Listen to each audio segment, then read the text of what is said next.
ഞാൻ 11 കൊല്ലം ദുബൈയിൽ നിന്ന് 8 കൊല്ലം മസ്കറ്റിൽ നിന്ന് അവിടെ നിന്നുകൊണ്ട് ഞാൻ മേടിച്ചതല്ല എന്റെ ഭാര്യയുടെ വില. മക്കളെയൊക്കെ പഠിപ്പിച്ച് അവരൊക്കെ ഇപ്പൊ ചോവില്ലാത്ത രീതിയായി. വീടൊക്കെ വെച്ച് ഞാൻ നാട്ടിൽ വന്നപ്പോ എന്റെ ബാലൻസ് ഇല്ലാതെ ചൊല്ലി എന്നും ചെറിയ ചെറിയ വിഷയങ്ങളുണ്ട്. വിഷയങ്ങൾ മൂത്ത് വന്നപ്പോ ഞാനൊരു മനുഷ്യനല്ലേ, ഞാൻ പ്രതികരിച്ചു. അന്നേരം ഇറങ്ങി പോടാന്ന് പറഞ്ഞു. ഞാൻ ഇറങ്ങി പോകും. മക്കളൊക്കെ എന്താ?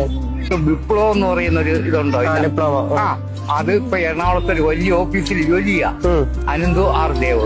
മോള് ഇന്ത്യ ഒട്ടത്ത് ബാങ്കിലും, മരുമോൻ ചാത്തന്നേരത്തിന്റെ ഓഫീസിൽ. പിന്നെ മോന് വേണ്ടി ഒരു 5 സെന്റ് സ്ഥലവും ഒരു വീടും ഒക്കെ ഭാര്യയുടെ കാലശേഷം അവനാ പള്ളിമുക്കി മോക്ക് മേടിച്ച്. ഞാനിങ്ങനെ ജീവിക്കുന്നു. പോട്ടെ, എല്ലാം ശരിയാവും. ഇനി ആവരുത്.